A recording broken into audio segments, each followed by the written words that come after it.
Euzubillahimineşşeytanirracim. Bismillahirrahmanirrahim. Rabbi şirah li sadri ve yessir li emri ve ehlul ukdem min lisani yefkahu kavli. Selamun aleyküm ve rahmetullahi ve berekatuh.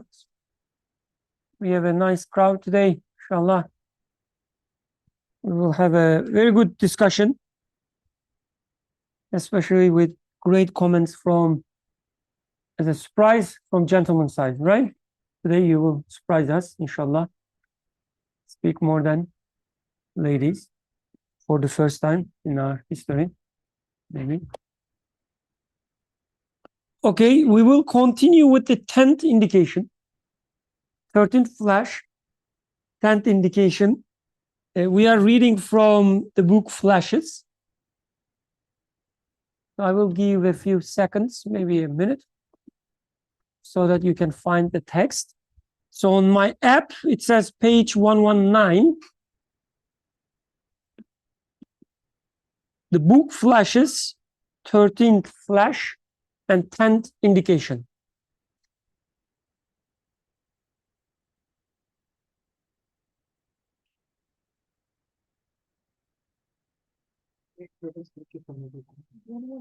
Okay, majority of ladies already found the text, and majority of gentlemen that still chatting about how to find the text.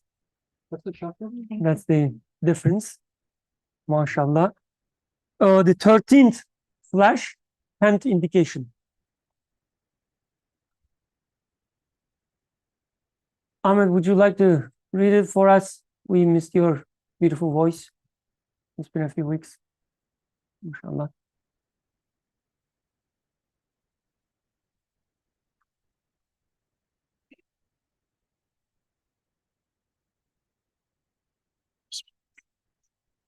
Tenth indication.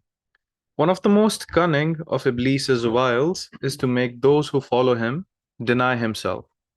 Since at this time, people whose minds have been tainted by materialist philosophy, in particular, have been hesitant in these self-evident matters.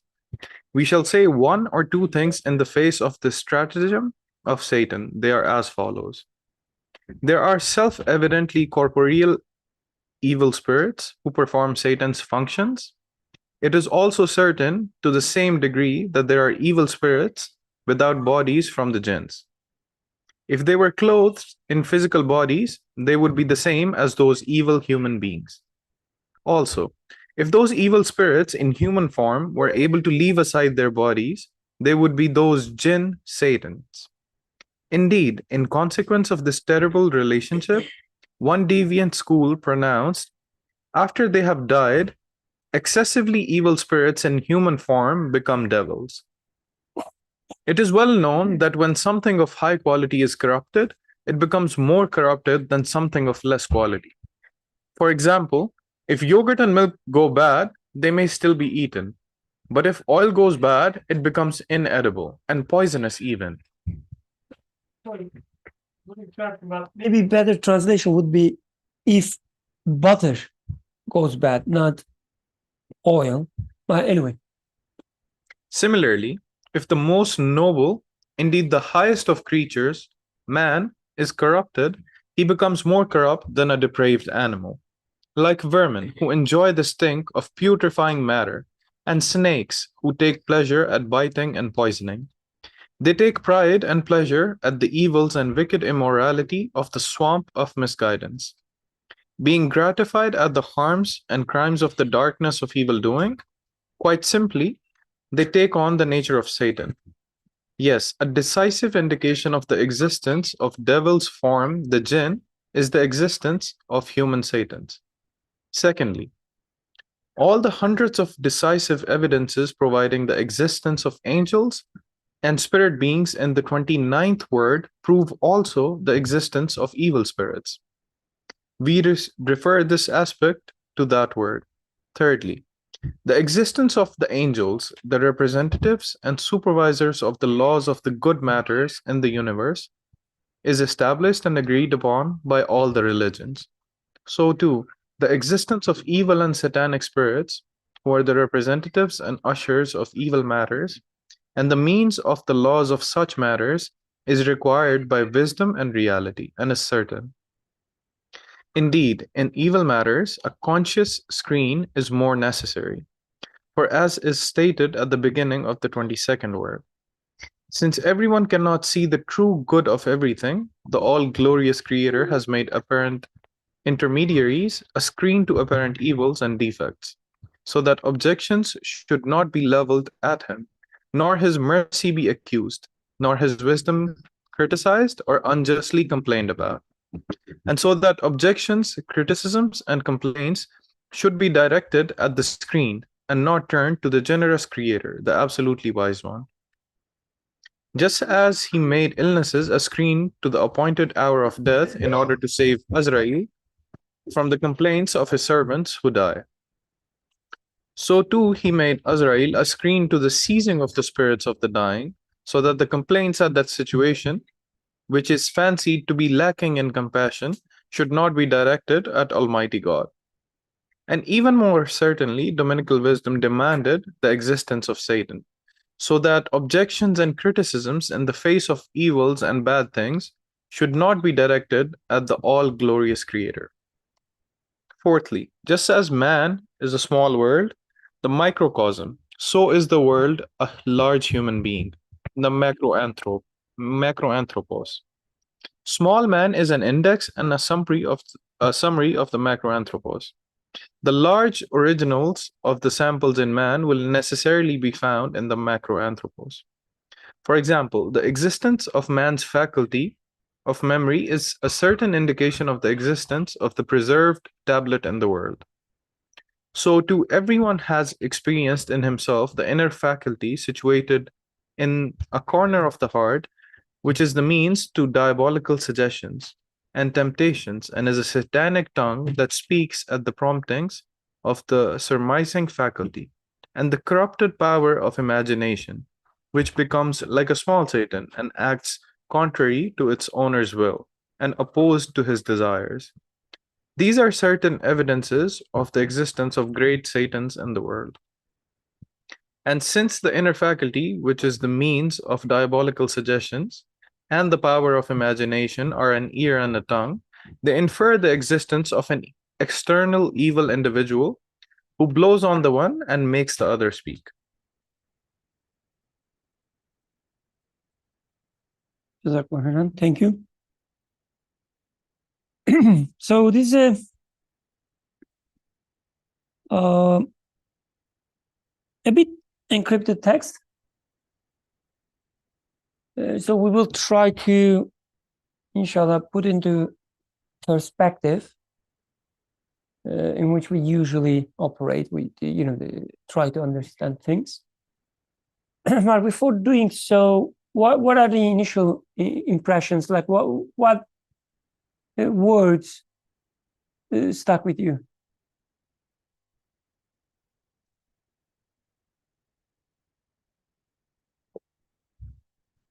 So the text is about, some people saying that there is no such thing as Satan.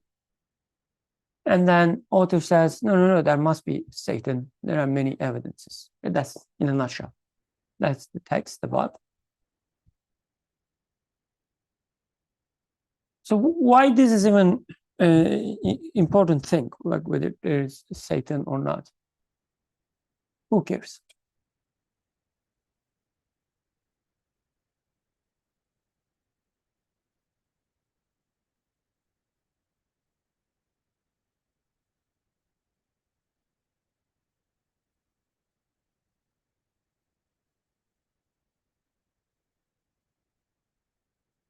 Mashallah, everybody is becoming an expert of hiding their face expressions so that I will not, pick anyone. Everybody pretends as if they're reading, thinking, yeah. So let's start with, why it is even important to understand whether there is Satan or not, why people would deny such thing. One of the most cunning of Iblis, the Satan's tricks, one of the, the biggest tricks of Satan, author says, is to make people believe that he does not exist. Yes. So in the way he explained, he said, he sort of likened it to proof of angels. Like angels must exist. We can ask maybe the same question, even it is among the pillars of belief that we must believe in angels exist. So if it means we must believe in it, that means without it, there's going to be a contradiction in us. We won't be able to make sense of this life, this existence. This is what that means. I mean, this is why it is among the pillars of belief. Like, think of it this way: you have to study to become successful in your classes. You have to do all your assignments. It is the pillar of being a student, right? So you don't do your assignments just because, well, if I don't do it, they won't let me pass, but because you wouldn't be a student. Like, it's a contradiction. Without doing assignments, it doesn't make sense. You won't learn. Belief in angels must be something as such. And now he's saying that belief, like the existence of Satan, is relatable to that. Such a thing as Satan must exist. Angel must exist. Or jinn, such a thing exists. Like, in general, why is that relevant? And in specific, relating to our topic, Satan's existence, why it is relevant, and why would denial of it would be a stratagem of Satan, which I guess it works if it's really related to belief of angels, for example. Then it makes sense that if I deny Satan, I deny angels and everything as well. So it makes sense. Jazakallah khairan. I was asking myself how to start discussing this text since, earlier today. And mashallah, with this opening, now we have a good starting point. And let's start, inshallah. Who has the other microphone? Or could you pass to Sister Sarah, please?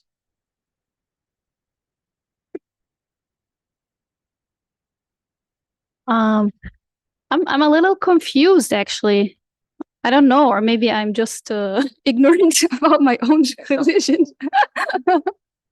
I thought, like, when I think about like Satan, or when it was described in the Quran, so when we learn about it, it was like when Satan refused to bow or to accept, like Adam, right? And because of his pride, like he said, oh, you created him from from clay, you created me from fire, and so on. So, I mean, it doesn't matter whether you take this literally or, metaphorically.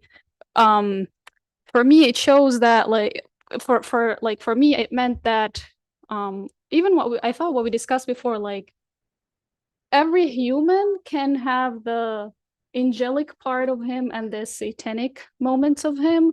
And the angelic part is when you accept, when you're a believer, accepting the message and recognizing like your Lord. But then at moments when you reject that, you become like kind of like a Satan. I feel like Satan is just a way to point out like this thing is evil, like it can. I don't know. It doesn't. I mean, I thought it doesn't have to, like, there's no being like Satan. It could be like every human being can have like a Satan and like the angel part. And why I'm saying that, because like if we say that Satan can do things, or because we said like only Allah can create things, right? So if we get like a horrible idea in our mind, this is also created by Allah. So I can't say that this is a Satan's act, or Satan's act like creating this. But only me choosing to do that act becomes like, makes it evil. And that part of me that chose it is like, like the satanic part of me. But there's no like thing as like independent of me that is like Satan there sitting and whispering for me in my head. Or I don't know. No, Jazakallah khairan for. I didn't think that you should believe in. I don't know. I mean, I'm just, yeah. Okay. No, like that's we a should great believe point. in that or something. Now everything is so clear in my mind, like why this text is very important. Alhamdulillah.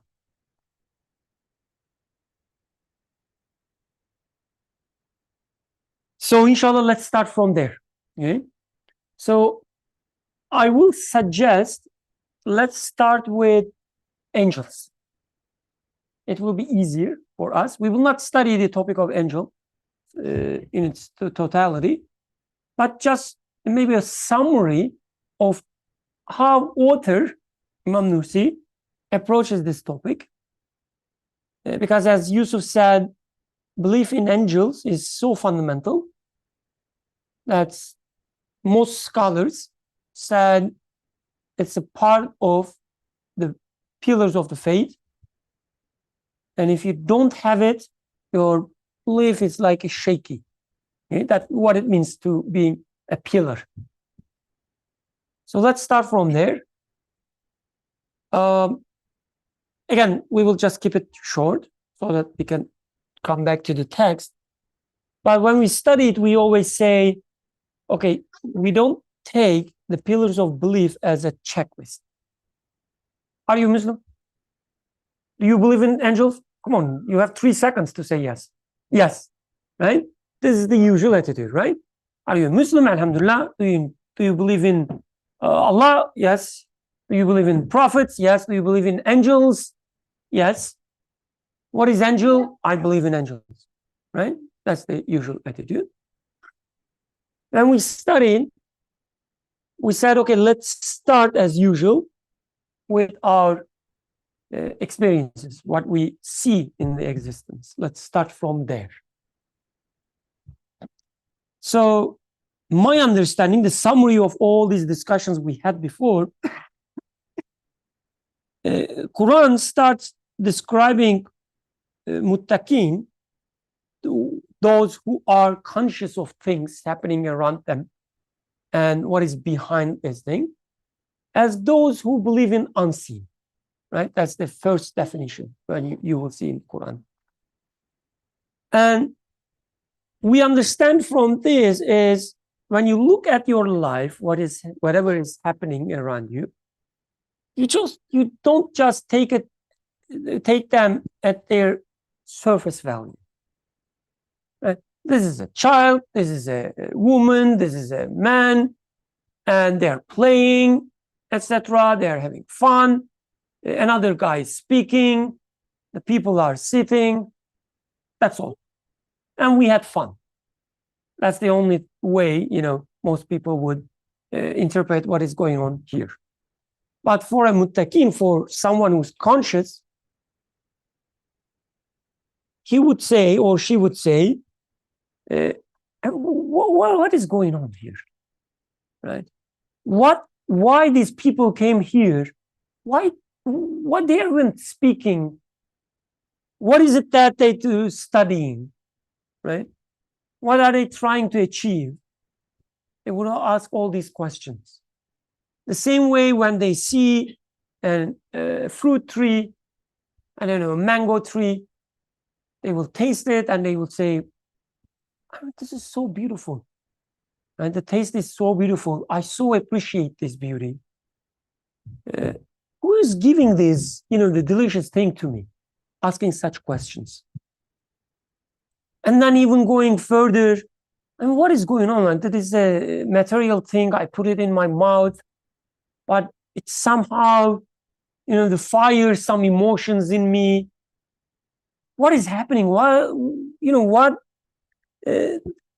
does all these things mean? As people would ask, as conscious people. I mean, you give someone a look, for instance, right? A strange look. They will ask, what do you mean with this look? What does it mean? What is behind that? Right? So when you ask what it means, what is going on type of questions, you are actually questioning what is unseen. There's a surface value of things. There's a baby. There's also something unseen there, which is I enjoy the presence of this baby, and she is so cute, and she lives with me. There must be something that loves me, like as if giving me this treat in my life. Right? But this thing that I called as love or mercy Or the one who gave me this beautiful thing, the one who loves me, is unseen. Right? So when I start questioning such things, I realize that my existence is not only about what I see at the surface value, but also it consists of many other dimensions. The meaning of things, the thing as we call as mercy, compassion, anger, destruction, power, all these things that we see in creation, we experience, right? We say, okay, there's this dimension of things, the material dimension, for instance, or physical dimension, maybe emotional dimension, but there is also another dimension of this existence that carries to me things that I call as meanings, purpose, whatever, right? This dimension of the existence is something I experience firsthand. It's not something made up. It is there. It is as real as flower, right? Beauty of the flower is as real as the color of the flower. Or the mercy or art you see in a flower is as real as the shape of the leaves of the flower. Can anyone, argue against that? No, it's not real. We're kind of just making up. It is real. I experience it. Right? It is real in the sense the surface is hard. It's a real thing for me because I feel it. I experience it. And when I look at a flower, I see art. I touch art with some other faculty, not my finger. Right? So it is as real as that one. And then I say, okay, there is such a dimension of the reality that goes beyond the surface value, the apparent, the properties of the things. And I have an interaction with this aspect of the reality. When I see something beautiful, for instance, when I experience this beauty, a feeling is created in me as a response to this experience. I see beauty, I enjoy it. I'm attracted toward it. So I have interaction with this dimension of the reality. Okay? And again, when I have connection with this dimension of the reality that I usually ignore, I realize it brings a lot of new things to me. When I look at a flower, I see an art, I enjoy it. Okay? Now, this aspect of the flower tells me, look at me. Whoever created me, he is the most artist, how would you say that? Skillful one. This aspect would tell me, right? This aspect would tell me when I look at my daughter, look at me. Whoever gave me to you must be loving you. How much you enjoy, right? How much you're scared, afraid that something bad will happen. It's so valuable to you. This meaning dimension speaking to me, right? In Quranic terminology, this dimension of the reality is called as angels, serves me, brings me the true messages. Whoever created this is skillful one. Whoever created that, compassionate one, right?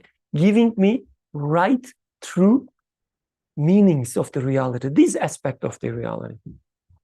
If I just lost in the apparent part, I would say, oh yeah, she is small. She's smaller than anything else in this room. And I wouldn't give any meaning to being a small. And I would stop there. I can write a book about it, for instance. I can give you an equation of how height of a baby change over time. All the parameters, in this equation, I can write in chapters and chapters.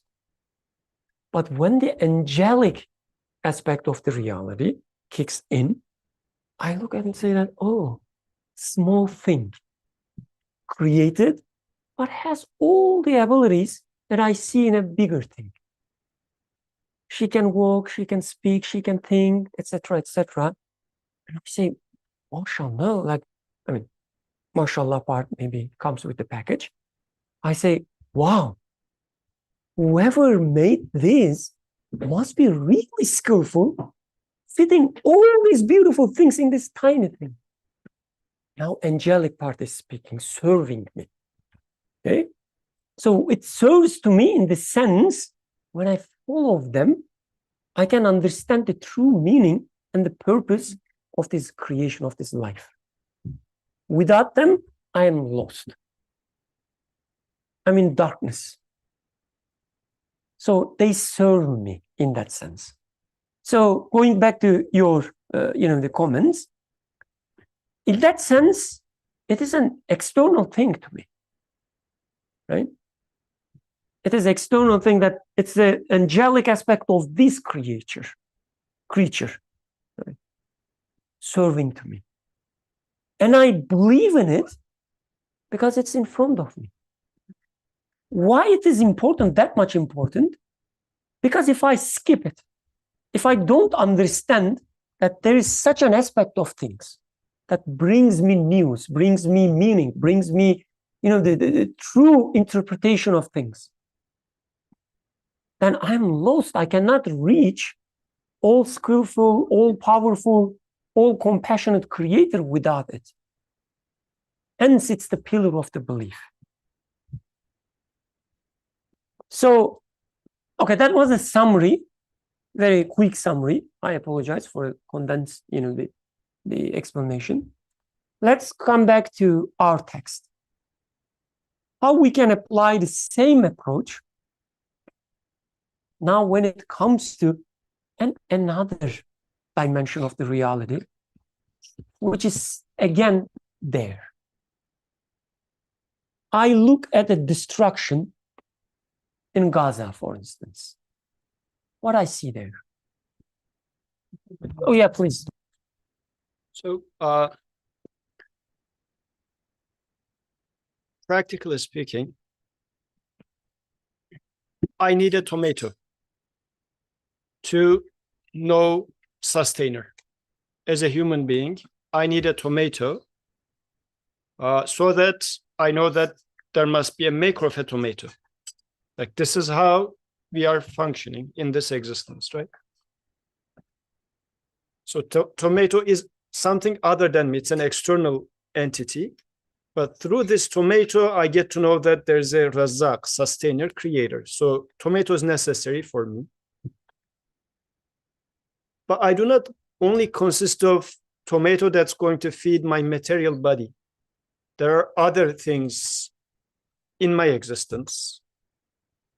This is why when looking at this universe, I do say that I have tons of questions and I am seeking for answers. When I look at the universe, I have tons of questions and I am in need of answers. And in the past discussions we talked about it, I would expect those answers to come somehow. Like, answers should exist so that I go and reach them and take them. Just the way I need tomato, I need those answers to exist as well. This is how actually we said, even if I haven't heard about revelation coming to Muhammad ﷺ, I would expect a message to come to me. Why? Because I have tons of questions. In this existence, I have tons of questions.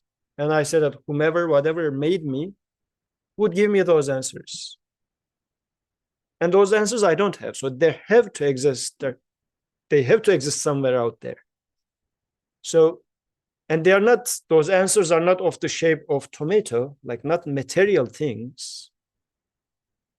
So then I expect those answers to exist. And they're just Brother Birkan was mentioning, some of these answers could be in like another aspect of tomato or anything out there, which is not going to be material, yet must exist, which is the message, the answer that I am looking for. This is the angelic aspect. It must exist. What is the alternative to this? This is another important part. Why do we say that it has to be existing out there? Because one can argue that no, I make my own answers. This is one way to go. Like some people do that. I create my own answers or my own meaning. Another one says, no, there is no answer, no meaning. Life is pointless. There's no message in the existence. These are two very commonly available things out there. No, there must exist an answer. And for me to appreciate something, there needs to exist a mirror on which I see it, just like tomato, because I do not understand sustainer in the vacuum. I get to know the sustainer through tomato. Therefore, I need something that's going to reflect me the message in the language of Quran that is called angel. Jazakallah. So again, just to highlight, and the word is from Quran, right? When we hear the story of the Adam, the angels are presented to us as serving the human beings, like prostrating. So any questions so far? Anyone saying that, oh, no, there is no such thing in reality. I don't experience such things. If somebody brings me a flower, puts me in front of me, like a bouquet of, let's say, roses. Ahmed brings a bouquet of roses to his wife to make her scared. Right? What's going on? We wouldn't do that normally. There must be something. Bring a bouquet of flowers. And she says, okay, yeah, good flowers. Let me eat them. Like there's no such thing, right? Or, oh yeah, good flowers, but you wasted them.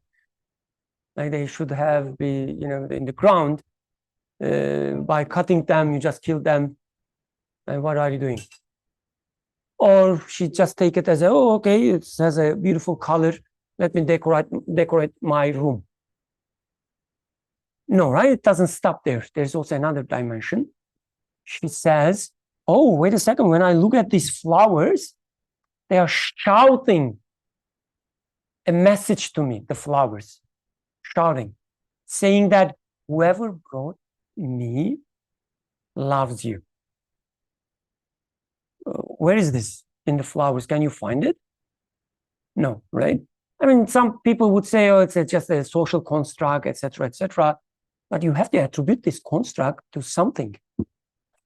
Either I'm creating it in my mind, and this creation is somehow guided by Ahmed. So Ahmed is actually creating it in my mind.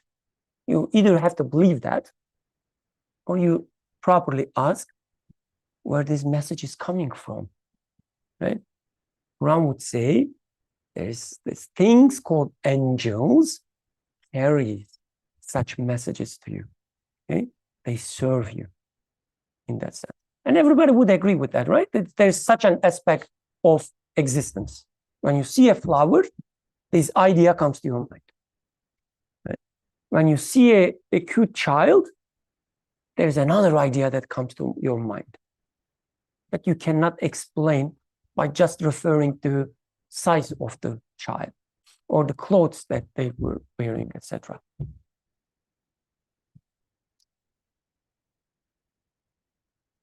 So we're just calling this like message transfer angels, or like, because I'm thinking that it may be very shallow, but like what I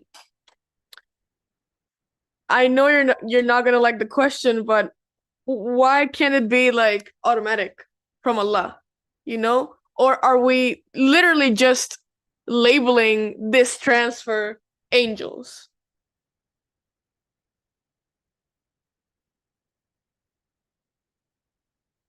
Question.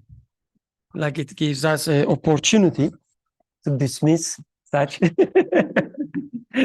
I'm just kidding. So yeah, what would let's say a reasonable person would do instead of thinking about hypothetical scenarios, etc., counterfactuals, whatever? You would say, okay, what do I have? What do I have in my life, and how can I make sense of it? Please. So then the question is, assuming that, Brother Birkan, you and I are trying to cook up an explanation for angels. What I mean is, Natalia didn't see that this is part of the existence. We just heard something from Quran, and we are just trying to apply it to somewhere. I mean, that's a good question, saying that if it is as what you mentioned, then why does God not directly create meaning in me? Why is there a need for an intermediary, right? This is how it sounds like. We were trying to do something else. We were trying to explain. So it looks like what we said didn't make sense. So I think that's a good question to clarify that. What we were talking about was confusing. So I will welcome such questions which makes clear that what we said didn't make sense. So thank you. Jazakallah khair. This was a good question. Alhamdulillah. It seems it's a good question. Okay. Okay. So again, the one thing I cannot do is talking from God's perspective, right? That's something I cannot do. What I can do, I look at my existence, I look at my reality, and I say what I see. So going back to this tomato example, I know that I need something to eat, right? This is my reality. I find myself hungry from time to time. And I find things in my environment that I can eat. I have a need and I have a sustenance there. And then I take it, I eat it, I enjoy it, my hunger is gone, right? This is my reality. We clear so far? Okay.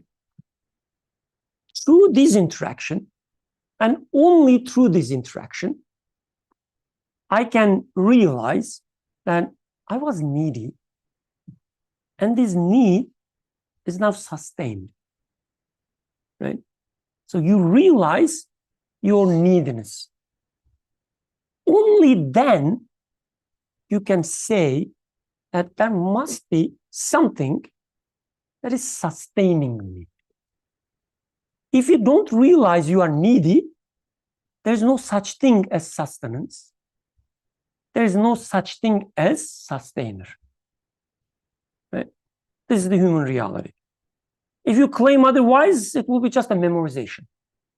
And you would just put words like, oh, no, there is sustainer. Well, what sustainer? You're not even needy.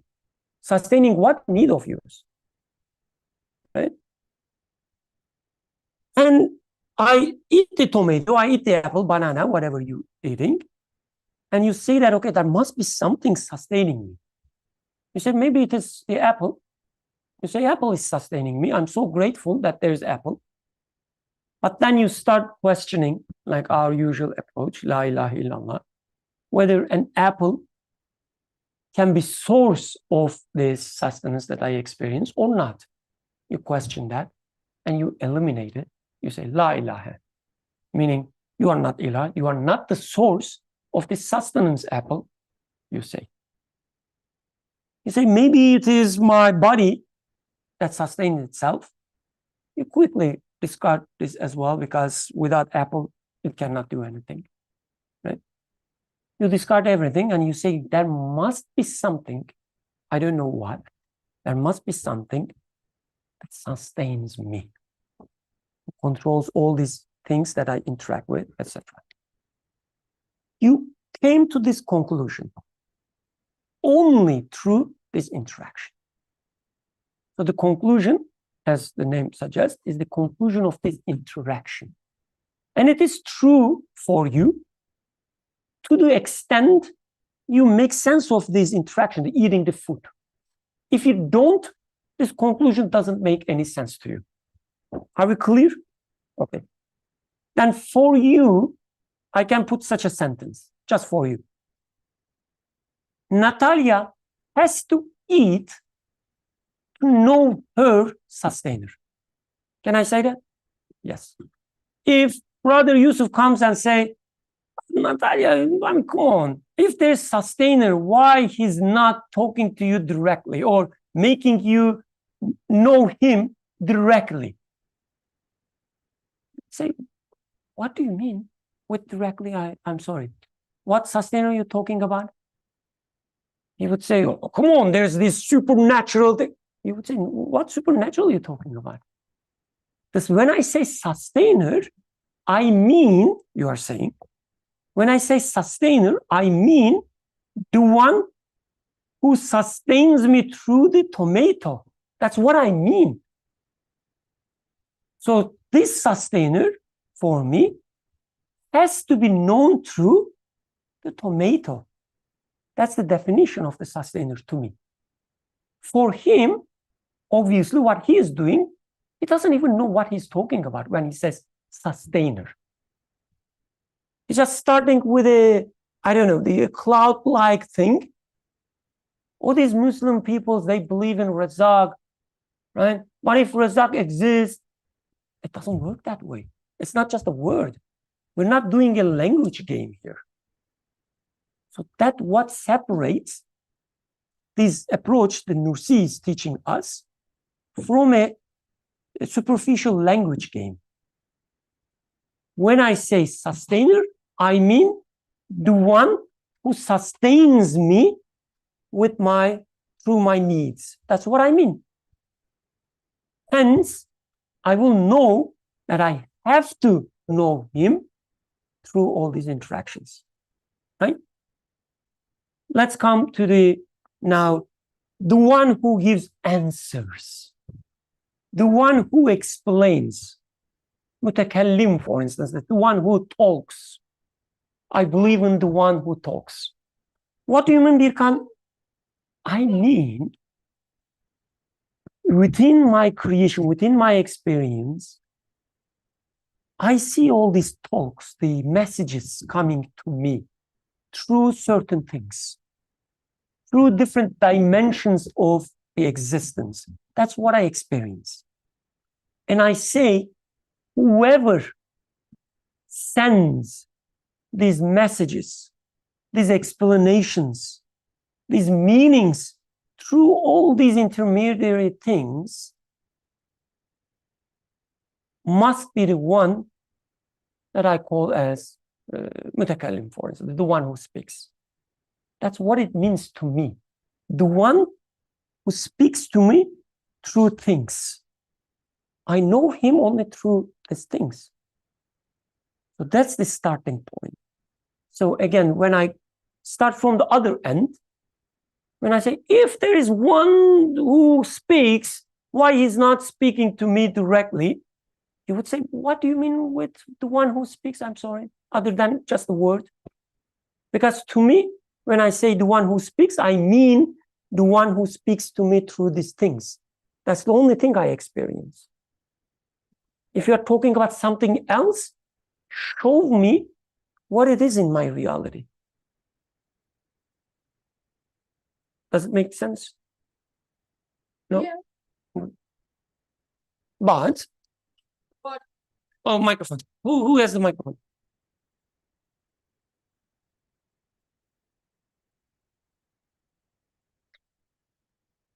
Would you be able to still explain it a little better? Because I feel like I'm still You're I'm encouraging. I'm still I'm still in the place. And I'm sorry, I promise I'm paying attention, right? But I do experience, right, the one who talks. But that's it. I experience the one who talks. I'm not sure where the angel is, if that makes sense. Like, yeah, with the flower, like that's what I thought when you were explaining the flower example. Like, yeah, I see the one who talks, and that's God. Then like the angel part is where like I got a little lost. Sarah, please.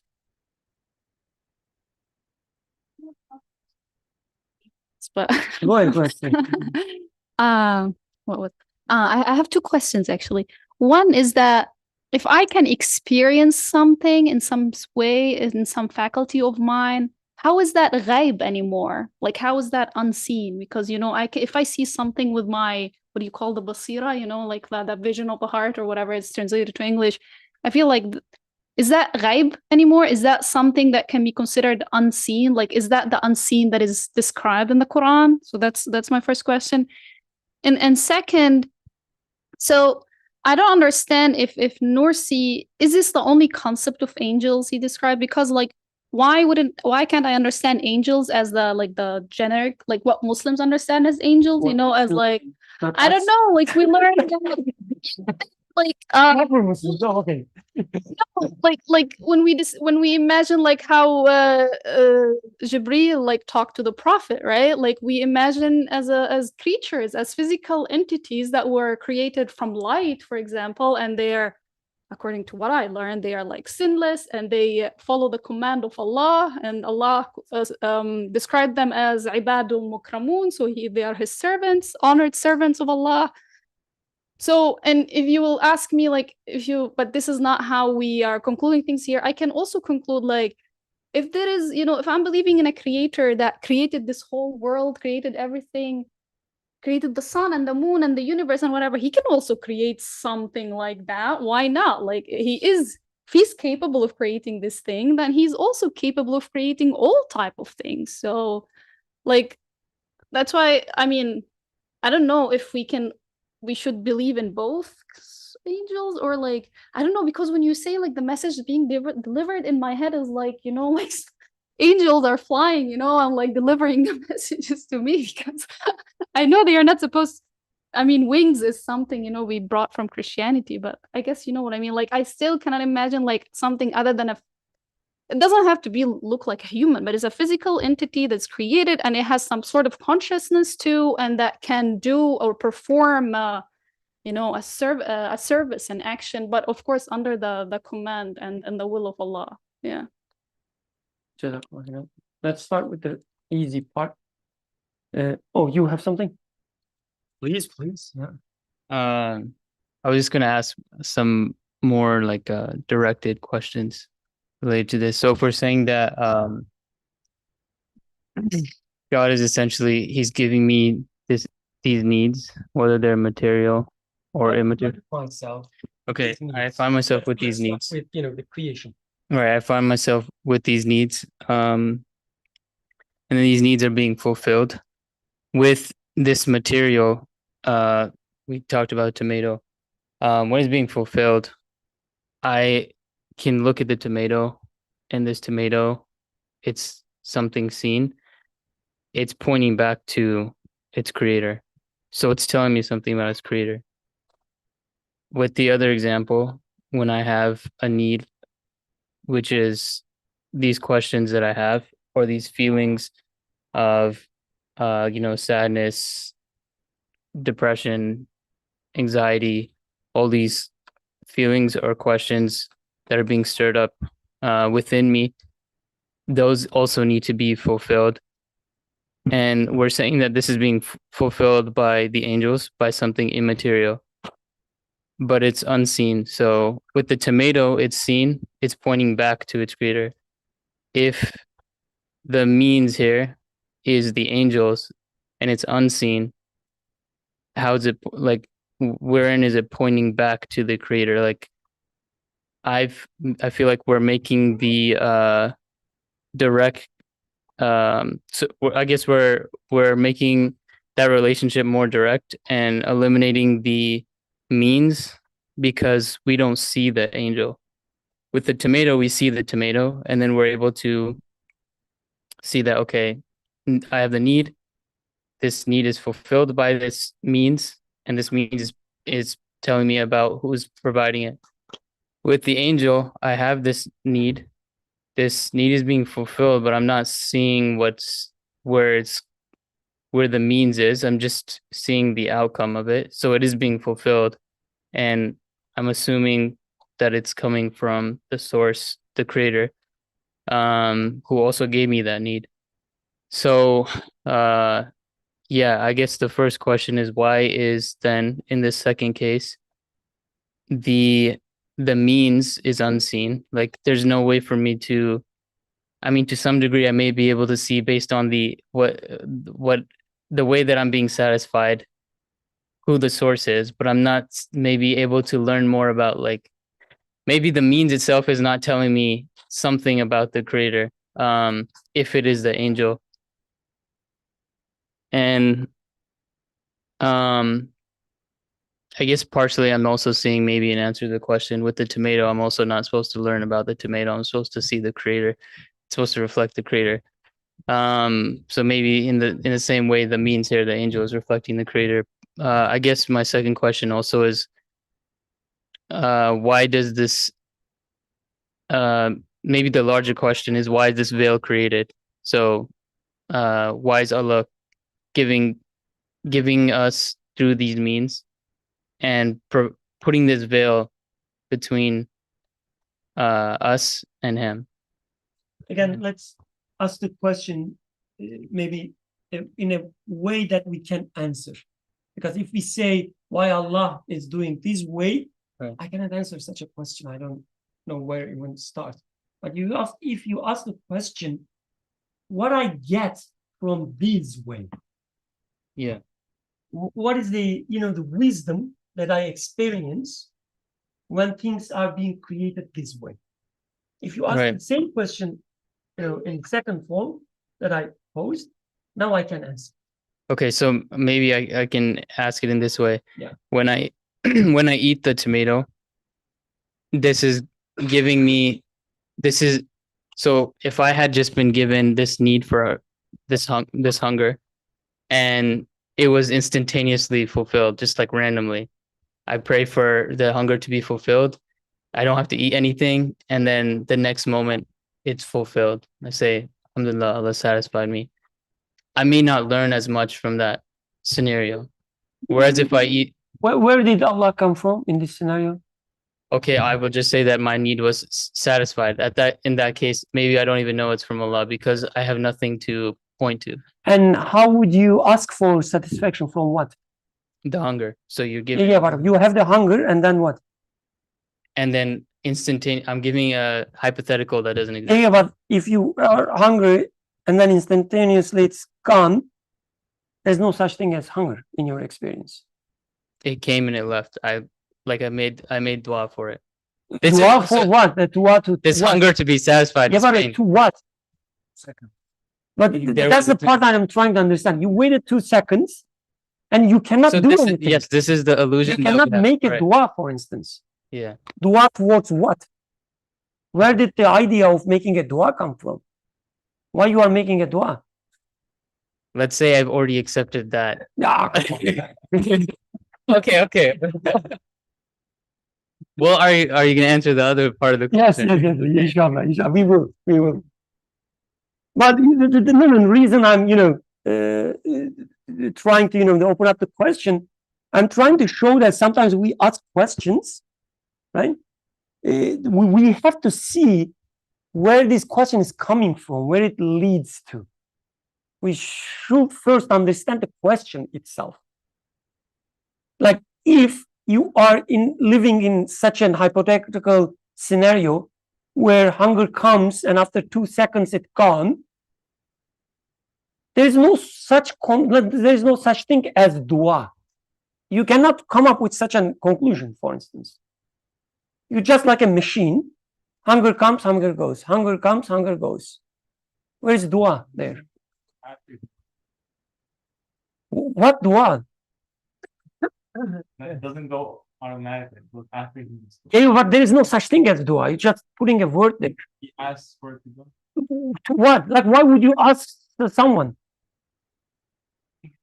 No, I think I don't get what you mean with dua.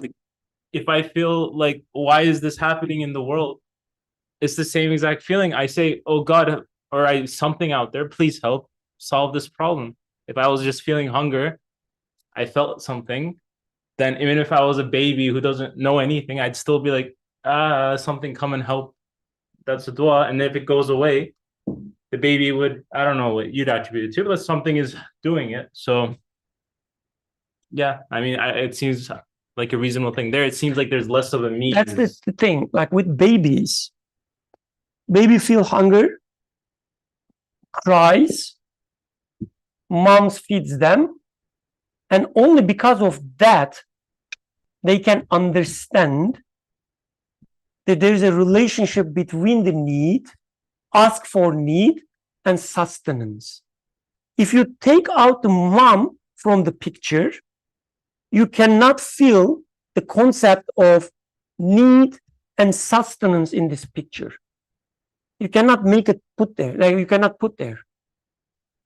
What you are doing right now is you starting from this reality, you borrowing the concept from this reality, need, sustenance, and so on, and trying to fit these concepts into non-existent reality where you cannot infer such concepts. Just playing words, that's what I'm trying to say.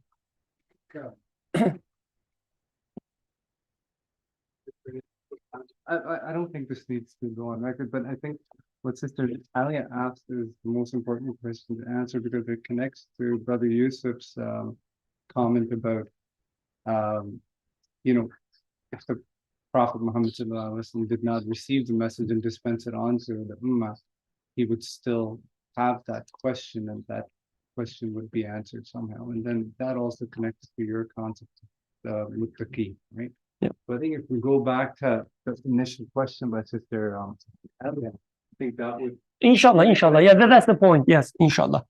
So let's start with unseen. Oh yeah, please. So when, let's say, Mohammed Sial is designing a user interface, like your boss said that design me such and such of a website, and then they didn't show you the picture of it, but we said, oh, I found it. Okay, this is what I will do. Some idea comes to you, right? So this is a creation. It is an existing thing which was not existing before. Like it is type of a creation, which is a different type of a creation. It's not anything tangible. It's not something that you can put your finger onto. But you can say it's made up of nur, as Sister Sarah was mentioning. Like it's made up of something else. Like there are many types of creation out there, but through these creation, we get to know the creator. Like existence must happen so that I know the creator. If it doesn't exist, how would I know the maker, right? Because in your example, you're trying to reduce the number of existence, right? Like let's say tomato doesn't exist so that I directly know him, right? Because normally, how is it working? There is you, there's your need, and there's tomato. So through you plus your need plus tomato, you know the sustainer. So let's say what you're doing, you say, let's take the tomato out. Okay. Let's even take your need out. Okay.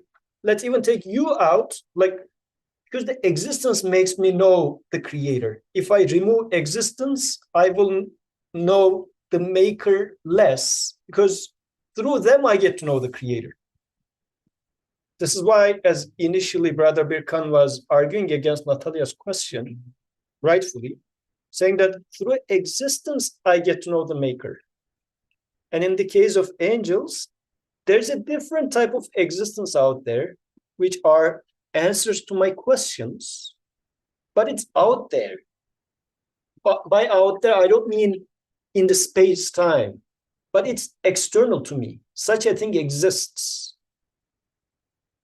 And I experience it, I sense it, just like I sense tomato. There's an external existence in here, which are the messages, which are the answers to my questions. And they are as created as I am or as the tomato. But they do exist. Some people do deny this. They say, no, such a thing doesn't exist. I cook it up the way I want to see the world. Some other even say, no, there's no such thing at all as meaning. You're just fancying it. But if you ask it as Muhammad ﷺ asked, then if you like the spirit, just like Muhammad Sial has a spirit, I can deny your spirit. But if I am something beyond materialism, I would say, no, there is something more than flesh and bones in this guy. Then I will start talking to you, having a conversation with you. Muhammad ﷺ was the person who said this existence has something beyond the material itself. Then this quote unquote, just to apply the metaphor, the spirit of the existence, Jibreel, talks to him and gives the answers. Like as the human has a spirit, which consciously represents, talks about what's going on in here, this existence has answers created in it, and Jibreel is representing that. Because this is going back to Sister Sarah's question. Yes, this is how it's being explained, right? Jibreel came and spoke to Prophet ﷺ. What did Jibreel talk about? What is Quran about, right?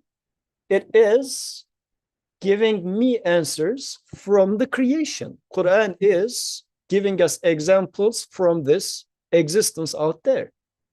And who is the bearer of this message? Jibreel alayhi salam. So there is an external entity, a creation out there, somewhere, like again, by out I mean other than me, external to me, but it's an existing thing which reflects me those meaning. If you seek for it, you will find it, you will start talking to it.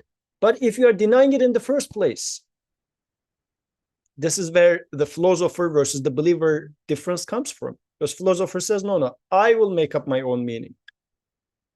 If that makes sense. Important. So I hope people don't misunderstand this. So if I ask, let's talk to someone else. I don't want to make it as if, we're trying to address a certain people. Share your name with people, inshallah. Give him microphone. Muhammad. Do you know Yusuf Muhammad? No. Yeah. Turn on the microphone. Can you salam to me as well? Yes. Do you know Yusuf? Who is Yusuf? Who is Yusuf? Like, what do you mean when you say I know Yusuf? Who is Yusuf? He's a handsome guy. Yeah, Yusuf, I knew him as a friend. He's a guy, right? He has beard. I was Yes. He has a blue shirt. Let's say, what is the color? Beige pants, right? The black socks, whatever. Very young, mashallah. Wearing glasses, holding a laptop. This is Yusuf, right? So let me tell you something. Let's forget about the beard, forget about the glasses, laptop, pens, shirts, body. You don't need them. Can you know Yusuf? Yeah. How do you know Yusuf? What is Yusuf? Who's the Yusuf? He didn't mean taking the shirts. Get rid of the entire body, the way he speaks, get rid of the speaks, get rid of the ideas, everything about him. Know Yusuf directly. Why don't you know Yusuf directly? Do you need all these things to know Yusuf? You need, right? Yusuf means to you, all exist together. yes, That's why. this is what Yusuf means. What Allah means. Do you believe in Allah? Alhamdulillah. Yes, I do. Yeah. What Allah means. Tell me something. I mean, I'm not trying to put you on the spot. Allah is our creator. He's the only one that worthy to worship. Okay, Alhamdulillah. Yeah. To me, Allah means the one who gives tomato, the one who gives orange, the one who gives my fingers, the one who gives my eyes, his shirt, the one who gives me hunger, the ones who satisfy this hunger with tomato. This is what Allah means. Forget about the tomatoes. Forget about the fingers. Forget about the apples, oranges. What is Allah? For you, what is Allah? I'm not talking about from Allah's perspective or angels' perspective, Satan. For your perspective, what is Allah? Nothing. You wouldn't know. You wouldn't know. So for you, it's nothing. Allah means the one who gives tomato. Because only tomato, through tomato, you know Allah. So if somebody tells me, why do I need tomato? I just want to know Allah. You're just telling me, why do I need tomato to know the one who gives tomato? Do you see the conflict in the question? For you to know the one who gives tomato, you need to start from tomato. Right? So the one who gives me hunger, that's what Allah is. Right? If there is no hunger, what do you mean if there is no hunger? You just already told me, let's assume there is no one who gives hunger. That's what it means. When you say, let's assume there is a hypothetical world in which there is no tomato, apple, or crying babies, etc., just telling me that, okay, there's no Allah. So that's what we mean, what I mean. We have to start from the existence to make our belief real. When I say I believe in Allah, I am certain as, even more certain than this tomato. If there is a tomato, there is Allah, there must be Allah. That's my belief. How strong, I mean, not Birkan, but a believer's belief should be as strong as the existence of the tomato. Even more stronger than existence of tomato, because the source of existence, it is more real than the existence itself, always. Okay? So we have to start from the existence. Otherwise, we shoot ourselves in the foot. Let's think about the one who gives tomato without thinking tomatoes. It's not possible. God tells in Quran, call me with my beautiful names. All these names correspond to certain experiences, certain actions we have in this creation. He says, call me with the name Razzaq. He means, and like it means in Quran, Allah means for you the one who gives food to you. Call me with this name. Otherwise, you will just imagining something. Don't imagine. Say the one who gives me food. Give me food. This is how Prophet ﷺ used to pray, make dua. In narrations, you don't see such things as, oh Allah, give me food. He would say, oh, the one who kept giving me all these foods all these years. Oh, the one who gives us hunger and then satisfy this hunger. Such, the phrases you would see. I'm just making up the phrases, the exact wordings. I apologize for that. But the style would be that way. Oh, one who this and that, do this or do that. These are the prayers of the Muhammad ﷺ. So we should follow the same approach, right? Forget about the hypotheticals. They will always work against you. They will not serve you. Here comes this satanic aspect. So going back to the tomato, your question was also beautiful. So when we say, and your question as well, like what we mean with the angels, the meaning, etc. Let's start with the tomato. When I see the tomato as if tomato itself speaks to me. Tomato is telling me, look at me, how beautiful I am created, right? Tomato tells me, whoever gave me to you, must be loving you. Look at my flavors. Look at my juice, how much you enjoy. The tomato tells me. I can say, as a reasonable people, especially if you are a scientist, you are bound to say. If you don't, you are going against your, the profession. You have to say, when I look at the tomato, I experience a conscious being there. Tomato, I hold the tomato and I say, this thing is conscious, it's talking to me, right? In Quranic language, it says there is these creatures in tomato.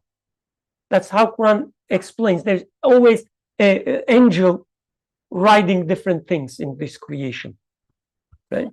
That's how I understand. I look at the tomato and I say there's a conscious aspect of the tomato, right? You can say, for instance, going back to your narrations, you can say that, oh, as if there's a creature sitting inside the tomato with wings, right? That's the conscious aspect of the tomato in Quranic language called angels. And there is always a conscious aspect of everything in this creation. So angels are everywhere in that sense. You look at an atom has a conscious aspect of it, telling you how speedy it can go, how much power this requires. Whoever is creating me must have all this power, all this control over everything. The atom tells you. Atom has a conscious aspect. An angel riding atom. That's what I say. Okay? The entire creation as a whole has an angelic aspect. This aspect of the entire creation, not just a single atom or tomato, everything in total, as a whole, tells me whoever created me has these and that, right? In Quranic terminology, sometimes it's called Jibril. The conscious aspect of everything, the highest angel, telling me about the utmost degrees of all divine names. Right? So it goes with this other understanding of the proper Muslims as well, right? Proper Muslims would say there are angels riding everything, and a drop of rain, it comes with an angel, they would say. I would say, yes. Every drop of a rain speaks to me. It has a conscious aspect I call as angel. You has a body, right? You are Sarah, but you also have what? Conscious aspect. What I call it? Spirit, right? Because you have this conscious aspect. Without this spirit, the existence, the experience I have with you, it's not complete. If I reduce you just to atoms, for instance, it's not complete. But there is also an aspect of you made of nur, made of light, which I call what? Spirit.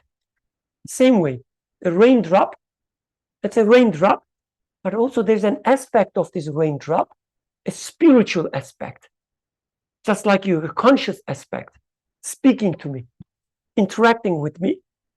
I call it angel, spirit being, made of nur, light.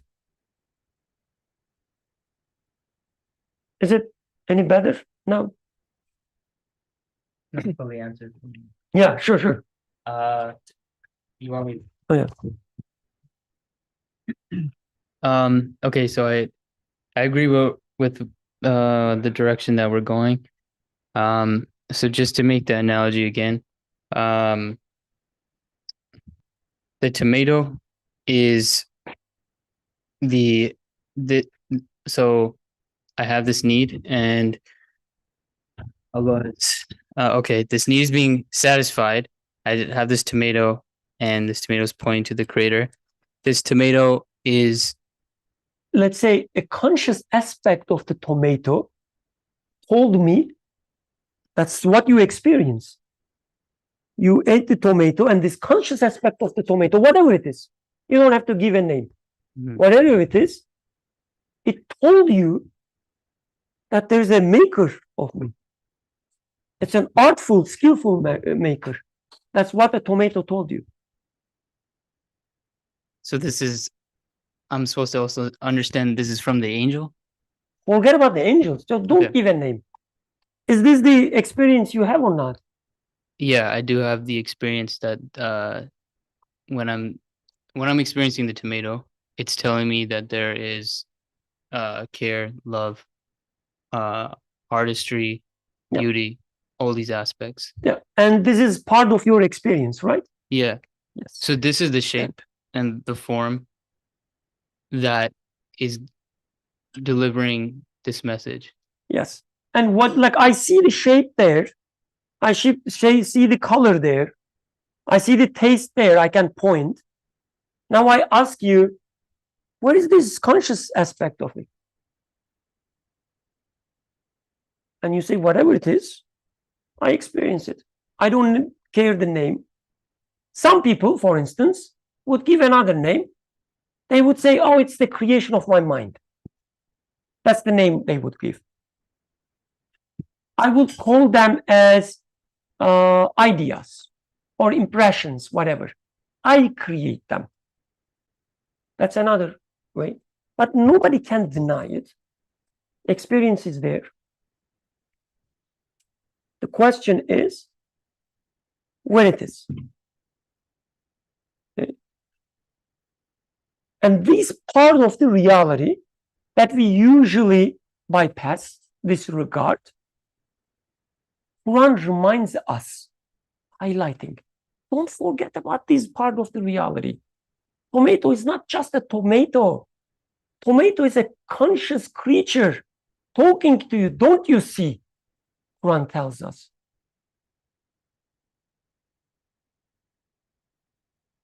Does it make sense? Maybe we're just okay. Oh, yeah. Before that, just one thing more, going back to unseen part. This is not the unseen. Like when we say unseen, it doesn't mean that things that I don't see.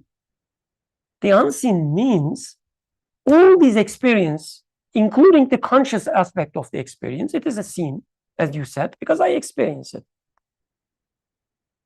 Points me to something which is not of type of this creation. When you look at the painting, unseen is the painter.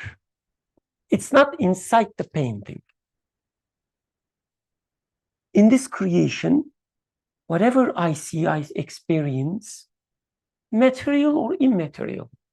My feeling of anger, for instance, immaterial thing, but it's a seen thing in that sense, but it points me to something, the source of it, that is not of type of this universe, this existence.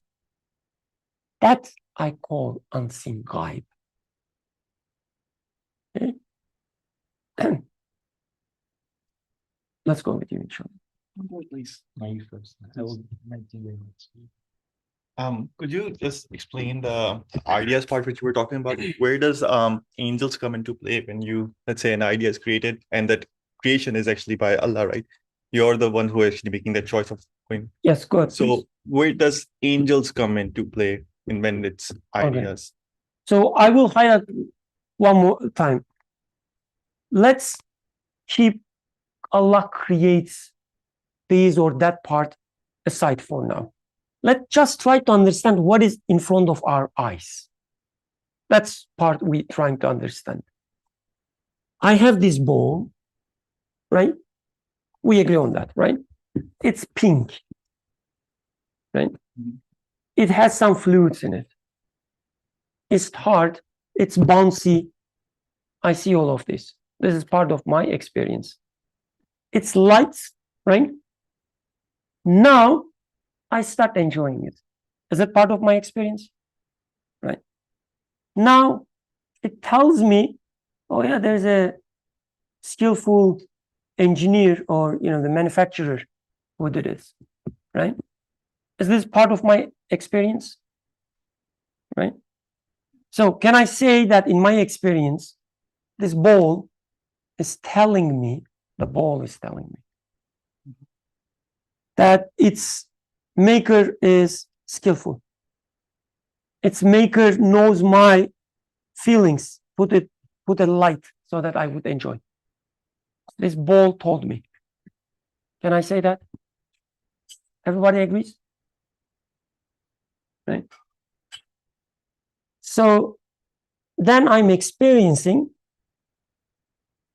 a ball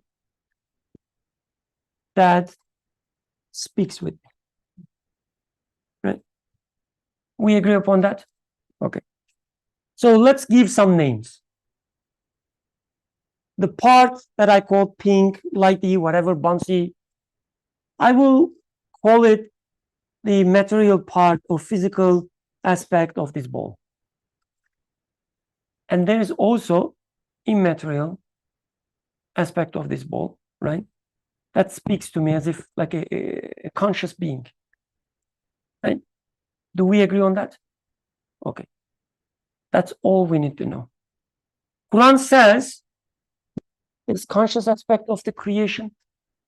Do you experience it? Do you experience it? Quran says, okay, I'm calling it as angels. You call the other parts as give different names. And this part of the creation, I call as angels. The things that speaks to you. Things fulfilling some duties. The things who never, ever disobey the source.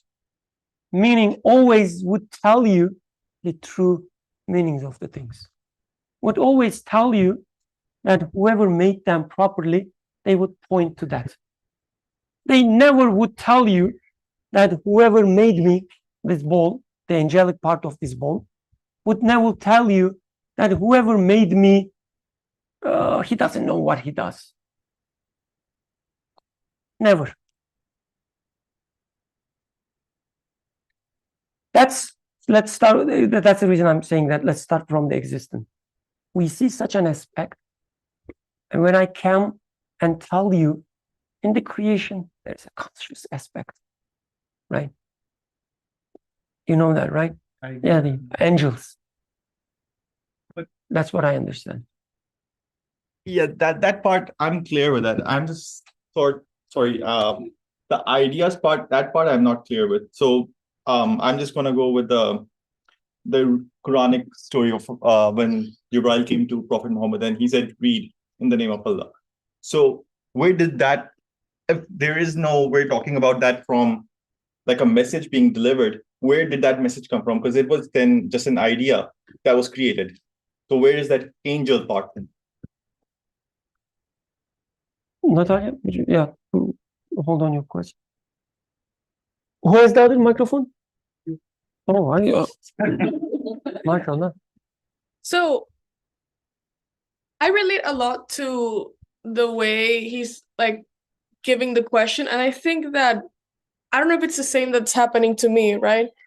So I'm completely following the starting from existence part. But unfortunately, I think that like in my experience, right, when I see these messages, they come from Allah, right? That's my experience. Like I think of him as I see a message and I think that there is someone that's sending that message, whatever it is, right? And in my experience, I have concluded that it's all the same entity and I call him Allah, right? And in many areas, he sends me messages. He is merciful. He is all the Allah's beautiful names, right? And I call him Allah. So up until there, that's clear. But in this discussion, you have been talking about angels, which to me, to secular Natalia, it looks like you're describing the message bearer. So that's why my first question was like, I understood the angels as message bearers. So I was like, well, why isn't it automatic from the one who's sending the message originally? So I think that my ultimate hole in my understanding is that I don't experience angels in my life right now, or I don't know how to, like, I don't know what I should be calling an angel. You know what I mean? Like, I get that, like, the one who sends the tomato, the one who sustains me through a tomato, I can see that, I can derive there, but I cannot derive, I don't know which experiences I can attribute to angels, or come to the conclusion, oh, this entity or this thing is an angel. I do not know what that is. And since you've been talking about it, I'm a little lost. So when you are interacting with Ahmed, what is more than Ahmed's material existence? There is such a thing, which is, you don't know what it is. You don't know where it is. You cannot even say it is in his body. Where's your spirit, Ahmed? You don't know. You have no clue. You don't even have a clue whether it has a space. It's something totally different. Its nature is totally unknown to you. But you know that such a thing must exist. And this is called what actually Ahmed's conscious aspect is. The rest is, if you like, the interface with which you interact through to reach to this other aspect, the actual spiritual ruh aspect of Ahmed. Right? If we were to talk about angels, this is what we would be referring to when it comes to Ahmed. When you talk to Ahmed, you're talking to Ahmed's spirit, but it's happening to you through Ahmed's tongue, like this meat thingy, right? Like it's manifesting through something else, but the message of Ahmed comes to you via this interface. When it comes to tomato, likewise, you're talking to someone in tomato. Once you interact with it, like you see the tomato in the supermarket and tomato says, oh, buy me, I am shiny. This is why you go to this tomato rather than that tomato. Like tomato is talking to you. Gives you some message, but it's happening through the skin of tomato, like the body of tomato, but still the communication is happening between you and some entity, because Ahmed's spirit is the message that right now in your marriage relationship, you're really learning about your creator through Ahmed's spirit. Ahmed is a messenger in this sense. If you like, Ahmed is the angel. Let's use the terminology to make it clear. Ahmed is the angel in this case. Through him, you observe wisdom, you observe, let's say, power of your creator and whatnot, but it is something external to you, and it's an existing thing out there. Like you don't say, why did not God show me his wisdom directly? Like, it makes sense, right? This is how you get to know your creator. And you know that this guy has something more than the material existence. It's clear when it comes to Ahmed, right? What's being said in here is that the same thing applies to tomato as well. It's not that when you see the shiny skin of the tomato, you say, oh, there must exist. No, just like as Ahmed is telling you some message through which you're having this, you're discovering wisdom through that is being manifest to you with your physical interaction with Ahmed, but the message is coming in Ahmed's spirit. Likewise, the tomato is delivering you a message through its skin and whatnot, but you see that there's something beyond this reddish skin. You do observe art, you do observe skill, mastery, sustenance, and whatnot. It's the same thing, we are applying it there. Just like you consciously interact with Ahmed, you're consciously interacting with the tomato as well. So what's being said in here is pretty much to simplify it, why are you saying that Ahmed has a spirit but tomato does not? Just like there is an unseen aspect of Ahmed which delivers you a message about many unknowns. The same way you get into conversation with the tomato and you get messages from tomato, but it's not that you're making it up. It's not that you're understanding. No, you're having this conversation just like it's happening with Ahmed. So this is why I think The point that Sister Sarah mentioned, I think, makes sense in here. The way Quran explains it is simplifying it to us, like the proper Muslim understanding, because it's embodying it, like making it a little more practical. Maybe the way we spoke was a little too abstract, but making it practical. So otherwise, seriously, if I were to ask, what do you mean when you say Ahmed? This is what Brother Birkan was trying to unfold by asking, who is Yusuf? Like, who is Ahmed? You don't know it either. It's ghaib in this case, in this sense. Even the spirit of Ahmed is ghaib for you. You don't know what it is about. You sense it, but if I ask you what is it, you have no clue. It's unknown, even maybe unknowable. Even if I ask you what you are, all you say is I exist. You don't even know yourself. So in this regard, it is unknown. It's part of ghaib. And likewise, it is existing there. It applies to everything in this existence.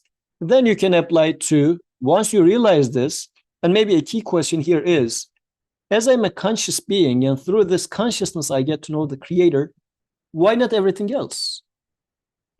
And once you apply, as I am conscious, Ahmed is also conscious. And through this conscious interaction, I get to know him, then why not tomato? Then I realized, actually, I was getting messages from tomato, but I thought, I never questioned what the messages was, where were they coming from? Actually, the tomato has another aspect, and this other aspect is, it's just the flip side of tomato, if you like. Just like flip side of Ahmed's material body is his spirit, flip side of tomato is the angel. So this is why we are having hard time, since we are trying to materialize angel. Even when we are talking about angels, we are trying to materialize it. Where is it? Like, where is your spirit? You never ask this to yourself. Why are you asking the same question when it comes to the tomato? The question is, do you sense it or not? Do you experience it or not? This is the problem. And I do see meaning. This is why sometimes I give this stupid example, like, one example we gave was with the rose, the other one was with the bullet, right? So mafia, if they are going to take revenge to the graveyard of, like, somebody's killed, they go to the graveyard, and in the janaza, if they throw tasbih, that means may he rest in peace. If they throw bullet, that means we are going to take his revenge. Like, it's a stupid bullet, you just throw a bullet, but it has a meaning in there. The guy means something. So it is signifying a certain thing. This is the meaning that we load on things, but now apply it to how I experience something external, like the tomato, and I get to understand something out of it. So the part that we are trying to now say is, where does this, I do experience it, it exists, I don't create it. There must be something out there. It's created, therefore it must be pointing to its creator. It's bringing me a message from its maker. That's the whole thing in a nutshell. In the same sense, like, if I interact with someone, and let's take a human, for example, here, like, if that interaction is somehow, like, that conscious aspect of that spirit is pointing me towards the creator, like, is the person an angel? Or is that, like, is there an angel there in that interaction too? Or is it only for non-human aspects? Angel, like, this is why we started with angels, because we are talking about Satan, and he says, he brought up the topic of jinn as well. So these are the things that is beyond our comprehension when it comes to with our materialist worldview. Because our materialist worldview even denies the spirit. But Quran is introducing angels, jinns, ruh, spirit. So in this regard, these are the unseen relative to our material experience. The question is, do I experience this? Do they exist? This is why I think it's safe to say that similar, not the same, because the point that Sister Sarah mentioned about angels being obedient servants. So not my spirit is, sometimes I'm being disobedient. So there are differences in their creation, but in terms of their, let's say, essence or functionality, maybe spirit and angel are more alike in a sense than spirit versus material. So it might be a good measure for me to understand what it is. Since I have a first-hand experience of spirit, I can use it as a leverage to understand what might be out there. Because I'm trying to understand spirit, this is not helping. Like the material is not helping. But since I have first-hand experience of this, then I can say, oh, what I'm interacting with is not of type of material, but similar to what I'm experiencing in here. So similar in what sense? Consciousness. This was a key word. It must be a conscious being as much as I am. I brought up the human example because I think, if I'm remembering correctly, there is a hadith about the Prophet, peace be upon him, sitting with Hazrat Umar, and a man comes and they talk to him, they interact with the man, and when the man leaves, the Prophet asks Hazrat Umar, like, do you know who that was? Yeah. And then he says, oh, that was Jibreel. But in this case, it's not a tomato, it's a person. You know, how come that's Jibreel? So if you come in, we talk, and after you leave, I asked Natalia who he is, and then Natalia says, I don't know, and I said, Ahmed. So when I say Ahmed, do I refer to your body or do I refer to your spirit? Well, let's expand the example. In another room, there's a speaker, and you speak through speaker. Okay? And the people said, oh, who is this guy? And Yusuf says, oh, it's Ahmed. You manifest yourself as sound waves in this room. You manifest yourself as body in this room. In some other rooms, you manifest yourself in an online meeting, right? In that sense, in this example, the example you gave, that's how it is narrated. Like they say, sometimes angels take a form of a human being, for instance. It doesn't mean that they have a human form. Sometimes they manifest themselves, they are manifested in a human form. Just like sometimes you are manifested through other forms as well. So, going with, again, let's conclude with Natalia's comment.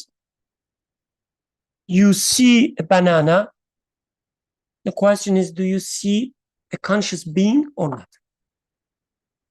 If you see a conscious being, you see a conscious being. Just like you say, okay, this is Ahmed's body and there's Ahmed's spirit. You say this is banana and there's banana's spirit, right? It's so simple. If you experience this, of course. Quran claims that you do. Okay? You say, okay, this is the spirit of banana. It looks like different than Ahmed's spirit in many aspects. So it makes sense to give them a different name than the spirit, as we call for Ahmed, for instance. Hence the name. So when you say, oh, no, I just see the banana and the creator directly talks to me, there's no such reality. And let's not try to be extra, let's say, believers. There's no such reality. Like, I see color through color pigments. Can you say that? No, the color, I see colors just directly from my creator. There's no such thing. You see color through color pigments. This is how the creation is. Why? You can discuss this in different ways, but what is the color pigment? You see consciousness in things through conscious beings, like Ahmed, a dog, a banana, etc. When banana tells you something, first banana tells you something. No, no, no, my creator is speaking to me. How did you come up with the idea of creator? There is a banana. There's a message or meaning there you experience. That's all. First study that, and then you will say, oh, okay, whatever I've been through was coming from one and only source. You will reach this conclusion, yes. But first, there is a banana. There is color pigments. You cannot deny them. There is a spiritual aspect of this banana that talks to you. And you cannot deny that. At this level, right? Coming back to our text, concluded with a single sentence because of the time. Author says, just like this aspect of the creation that always tells you the truth, always serves you, there's also another aspect of the truth, the reality, don't you see, that sometimes tricks you. You look at certain things and you say that, yeah, whoever made this doesn't know what he's doing. You look at the injustice in creation in any form, you say, whoever making this, creating in front of me, must be unjust. Such a message comes to you. Another spiritual aspect of this creation, the same banana, tells you that another aspect of the banana. The author says there are such aspects as well in this creation, right? Sometimes tricks you. Tells you things that are not true.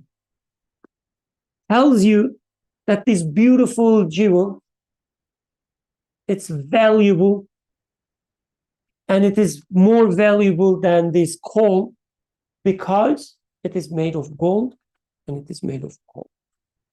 That's another aspect of the jewel. Speaks to you. In Quranic terminology, it is referred as Satan, making this like the comparison. I'm created out of fire, he's created out of clay. Hence, I'm more valuable. Don't you experience in this life these sayings? I'm created out of fire, he's created out of clay, hence I'm more valuable. Don't you hear that in almost everything? My car is more valuable than his car. Why? Because my car tells me one aspect of my car. It's Subaru made me. And it's the repair shop. Yes. It's Satan, right? Tricky. It is better. Why? It is made of this and that material. Which means I am better. Because I own Subaru, he owns Camry, the Toyota. Right? This aspect of me, this aspect of the car, speaks in this way. Author says, don't you see that? Can you deny this? Forget about God speaking to me, God creates this, God. We're talking about the existence right now. We have to see what exists, and then we can conclude whoever creates this. Sarah, you want to conclude? I saw you. Yeah. Let's conclude with Sarah's beautiful.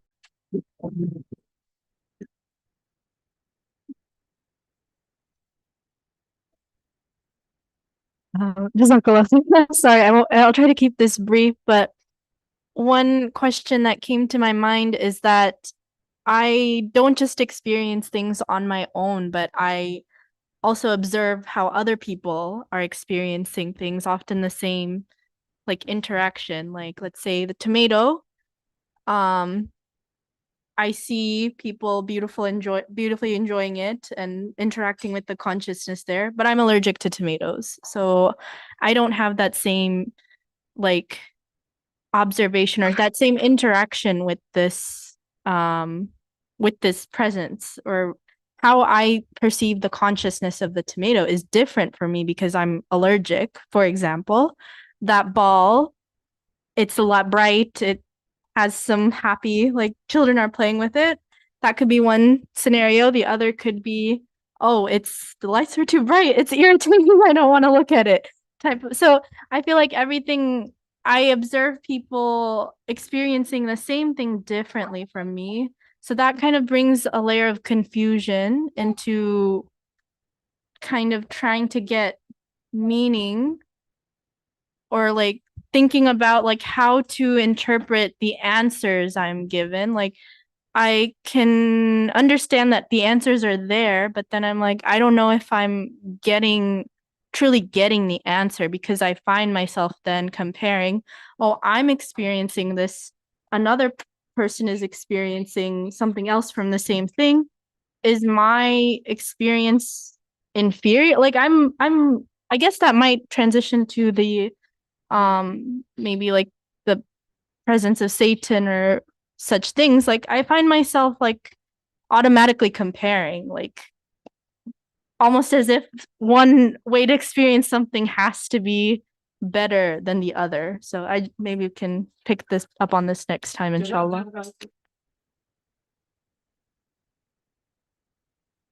Example you gave make everything even more, like, to me, clearer. Like, if there's no conscious aspect of a ball, the ball is just a ball. What do you mean you don't like it? I like it, right? You mean I have a relationship with the ball, you have a relationship with the ball, and balls, the conscious aspect is so rich that it can be different to you and different to me. Ahmed, I like him, right? She doesn't like him. How this is even possible? Because Ahmed has a spirit, such a rich spirit.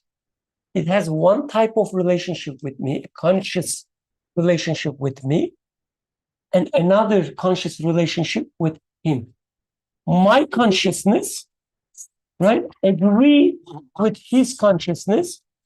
His consciousness disagrees with his consciousness. And this is only possible if he has a conscious aspect, right? Same way.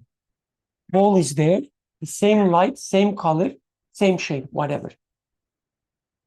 If I enjoy it, if he doesn't enjoy it, that means we have different conscious experience with the same ball, which proves even more, make it even stronger, that this ball has a conscious aspect. With something doesn't have consciousness, that doesn't speak to my spirit, not in the same, let's say, the type of the spirit, I cannot have such a relationship. Like with a bottle, if I'm a materialist, for instance, a bottle and phone. There is no such thing. The phone likes bottle, the microphone does not like bottle. There's no such thing. I cannot even speak of such thing. I can speak of such a relationship only when the microphone has a spirit, the bottle has a spirit, the phone has a spirit. Now I can talk about it likes it, that one does not like it. So for a believer, then everything has a spirit. I mean, it looks like, not for a believer, for a muttaqin. Meaning for someone who's not just living their life. Oh yeah, I'm thirsty, let me drink water. But instead, someone who says, I'm thirsty, what is going on? And this water is calling me. Drink me, it says. This is muttaqin, hearing this call. Oh, the water is calling me to drink it. I say, okay, let me drink. The water calls, not the God. Water, in my experience. Drink me. And I drink it. And my body now thanks water. I said, what is going on? As a muttaqi, I said, what is going on? There's this spiritual, the conscious relationship with the water. Water has this spiritual aspect. That's the only thing I can say now. A conscious aspect is water has. And I'm so confused with what is going on in this life. And then revelation comes, says, take it easy. Yeah. Water, there's an angel there speaking to you, bringing news to you. That you are hungry, you are needy, your need will be satisfied. This angel tells you. Through revelation, I understand that. And maybe just to add a Quranic anecdote in there, when then Quran talks about we sent down angels with 2, 3, 4 wings, then this can explain what Sister Zareen was mentioning. The tomato has 1 aspect, 2 aspect, 3 aspect, 4 aspect, different messages to different people. So it's our deterministic materialist worldview to say that tomato is tomato. End of story.